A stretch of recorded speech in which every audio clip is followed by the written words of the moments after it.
Halo, Anda menyaksikan segmen Take a Look dalam Profit CNBC Indonesia. GoPay menggandeng Badan Perlindungan Konsumen Nasional untuk mengedukasi masyarakat mengenai hak perlindungan konsumen dan bagaimana mengklaim hak tersebut. Chief Marketing Officer GoPay, Fibriani Elastria mengatakan pihaknya berupaya memberikan perlindungan bagi konsumen melalui inisiatif aman bersama GoPay dengan fokus pada 3 pilar, yaitu teknologi, edukasi, dan proteksi. Tidak hanya mengandalkan teknologi cyber security, GoPay juga memberikan edukasi kepada masyarakat Indonesia mengenai keamanan digital. Harapannya masyarakat dapat lebih memproteksi diri dari ancaman cyber dengan memahami lebih dalam mengenai aspek keamanan digital. Keamanan digital menjadi sangat penting saat ini, pasalnya hasil kajian Dana Moneter Internasional, rata-rata nilai kerugian bank di dunia akibat serangan siber oleh para peretas mencapai 100 miliar dolar Amerika Serikat per tahun.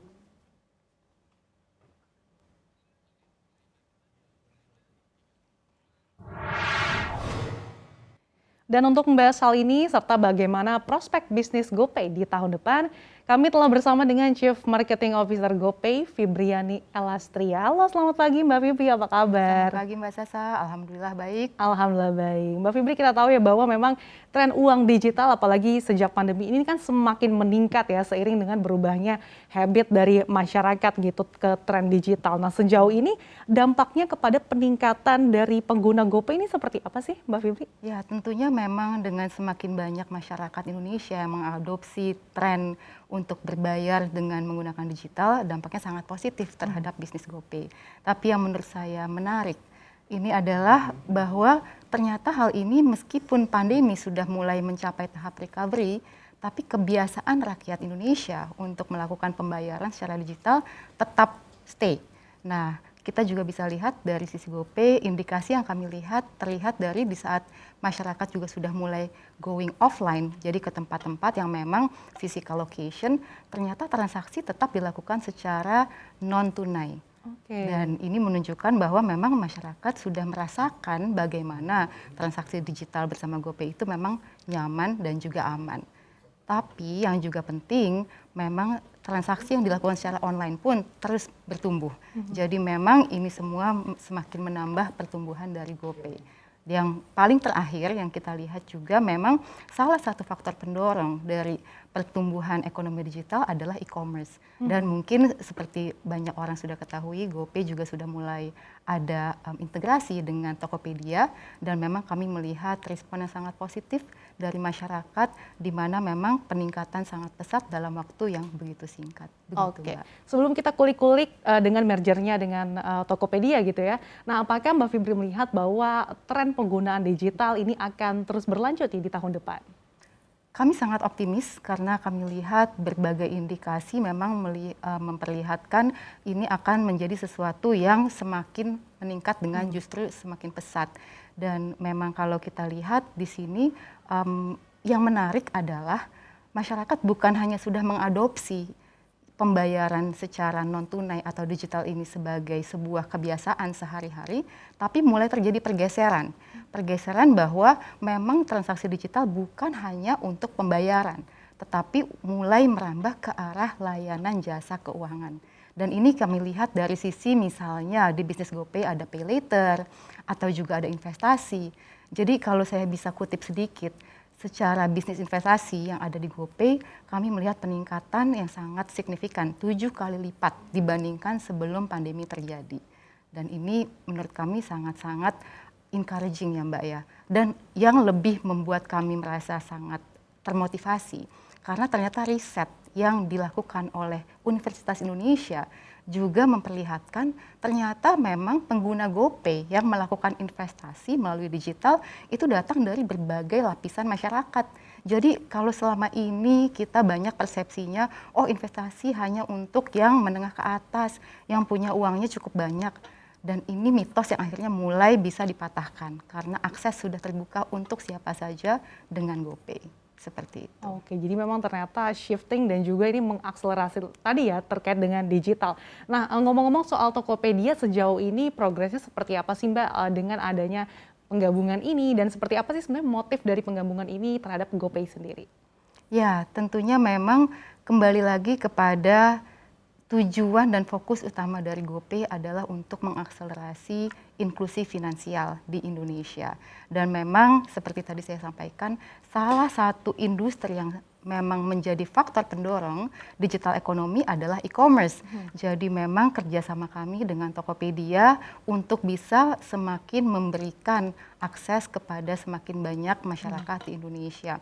Dan yang membuat kami semakin excited adalah karena Tokopedia itu kan bukan cuma sekedar untuk memenuhi kebutuhan sehari-hari sebetulnya. Tokopedia juga punya layanan jasa keuangan di mana memang masyarakat bisa membeli emas, bisa membeli reksadana cukup dengan di bawah Rp5.000 dan itu sekali lagi juga semakin sejalan dengan visi GoPay untuk bisa mengakselerasi inklusi keuangan. Dan kalau kami lihat respon dari masyarakat, meskipun kami baru meluncurkan kerjasama ini di akhir Oktober, ternyata sangat-sangat positif. Dan kami berharap kedepannya akan meningkat semakin lebih baik lagi. Oke, jadi ternyata juga meningkatkan literasi digital juga ya. Tadi khususnya mungkin masyarakat yang unbankable atau belum terjamah dengan bank gitu ya Mbak Febri. Nah salah satu masalah gitu kalau kita lihat seiring dengan transformasi digital, ini juga yang menjadi concern kan ini soal keamanan digital nih. Nah kalau GoPay sendiri melihat atau mungkin strateginya seperti apa sih untuk mengatasi dan juga meyakinkan masyarakat kalau GoPay aman kok? Ya, jadi memang seiring dengan tren yang kita lihat semakin bergeser bahwa memang transaksi digital bukan hanya untuk pembayaran yang notabene lebih simple lah, lebih sederhana, tapi mulai ke arah layanan jasa keuangan yang jadinya memang sedikit lebih kompleks.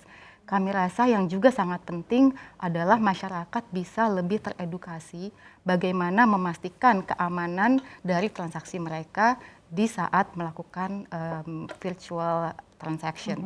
Nah, inilah yang memang oleh GoPay kami lakukan sebuah literasi digital yang berkesinambungan di bawah program Aman Bersama GoPay. Jadi program ini sejauh ini memang kami fokuskan untuk bisa mengedukasi mengenai teknologi yang diberikan oleh GoPay berupa fitur-fitur untuk keamanan dan juga memang edukasi mengenai berbagai kemungkinan rekayasa sosial misalnya. Dan sejauh ini sudah sepertiga populasi Indonesia, saya bisa bilang begitu, karena sekitar 96 juta orang sudah teredukasi oleh GoPay melalui Aman Bersama GoPay. Dan yang paling penting Mbak, juga kami sadar penuh bahwa meskipun sudah ada teknologi, sudah ada edukasi, terkadang hal-hal tidak diinginkan masih bisa terjadi. Oleh karena itu GoPay pun melengkapi dengan sebuah program proteksi. Kami sebut jaminan saldo kembali dari GoPay, sehingga memberikan sebuah peace of mind untuk konsumen kami dimanapun berada. Dan mereka bisa menghubungi customer service kami 24 jam 7 hari seminggu. Oke, tadi jaminan yang ditawarkan oleh GoPay ya, supaya masyarakat betul-betul yakin nih kalau misalkan menggunakan GoPay, terutama dompet digital ini aman. Nah Mbak Febri, kalau misalkan kita lihat ini kan sebetulnya tren dompet digital ini kan semakin menjamur ya. Nah apa sih inovasi dari GoPay gitu khususnya untuk tahun 2022 supaya bisa memperluas lagi atau mungkin menggayat pengguna lebih banyak lagi nih Mbak Febri? Ya, kembali lagi memang kami selalu melakukan observasi seperti apa sih tren masyarakat di dalam penggunaan dompet digital. Dan kalau kami lihat tentunya berbagai layanan pembayaran akan terus kami tingkatkan sehingga GoPay bisa diterima di mana-mana, bisa digunakan untuk berbagai kebutuhan apa saja dalam kehidupan sehari-hari. Tetapi tren yang tadi saya sampaikan di mana memang masyarakat sudah mulai bergeser ke arah layanan jasa keuangan, maka inovasi yang akan kami lakukan pun akan kami fokuskan ke arah tersebut. Jadi misalnya dari sisi investasi, dari sisi layanan asuransi maupun ini sedikit bocoran aja Mbak, sebentar lagi kami juga akan meluncurkan kerjasama dengan partner kami yaitu Bank Jago. Jadi masyarakat Indonesia dimanapun berada bisa membuka akun Bank Jago hanya melalui aplikasi Gojek. Dengan ini kami berharap inklusi keuangan yang kami memang cita-citakan bisa semakin cepat tercapai. Oke, itu jadi jurus jitunya GoPay nih ya, supaya bisa memperluas lagi, menggait pengguna yang lebih banyak lagi. Oke, Mbak Febri, kalau kita lihat juga terkait dengan dompet digital, ini kan sebetulnya sering banget nih kita dengar soal cashback nih yang ditawarkan ke pengguna. Nah, tapi kalau Mbak Febri melihat sendiri, ini seperti apa sih trennya gitu ya terkait dengan GoPay? Apakah masih akan berlanjut atau tampaknya tren bakar duit ini udah selesai nih Mbak Febri? Oke, kalau menurut saya ya sebetulnya sebagai pelaku industri yang namanya promosi, diskon, cashback itu memang adalah salah satu jurus paling jitu yang biasanya digunakan di mana aja sebetulnya. Dan memang ini adalah sebuah alat yang memang sangat ampuh untuk bisa menarik konsumen, terutama di awal. Tapi yang lebih penting buat GoPay adalah memastikan kita mengerti penuh siapa sih konsumen kita, apa sih kebutuhannya, apa sih problemnya, pain point-nya, dan itu yang selalu kami usahakan untuk bisa kami berikan solusi yang semakin baik dan semakin tepat. Sehingga fokus kami memang lebih kepada, ya promosi memang ada, tapi kami akan terus mengembangkan layanan kami baik dari sisi pembayaran maupun dari sisi kerjasama dalam bentuk layanan jasa keuangan. Itu sih Mbak. Oke, nah di antara inovasi-inovasi yang akan diluncurkan atau tengah digarap gitu ya Mbak, berapa sih target penguasaan pasar GoPay nih di bisnis dompet digital khususnya di tahun 2022 mendatang? Kami intinya memang merasa sangat amat optimis dengan outlook ke depannya. Dan memang GoPay pun saat ini alhamdulillah sudah menjadi salah satu dompet digital yang terbesar di Indonesia, dan kami yakin kami akan terus mempertahankan posisi ini dengan segala upaya. Tapi yang lebih penting sebetulnya untuk GoPay, kembali kepada fokus jangka panjangnya kami adalah kami ingin bisa mengakselerasi inklusi keuangan sehingga berbagai layanan pembayaran dan layanan jasa keuangan ini memang bisa dinikmati oleh seluruh lapisan masyarakat di Indonesia. Kenapa? Karena memang mimpi kami adalah 10 tahun dari sekarang tidak ada lagi masyarakat Indonesia itu yang harus bertanya, hari ini keluarga saya makan apa? Gimana caranya saya bisa memberikan rumah atau tempat tinggal yang layak untuk keluarga saya? Gimana caranya saya bisa menyekolahkan anak saya? Tidak ada lagi yang seperti itu. Kenapa? Karena semua akses sudah bisa dinikmati oleh seluruh rakyat Indonesia.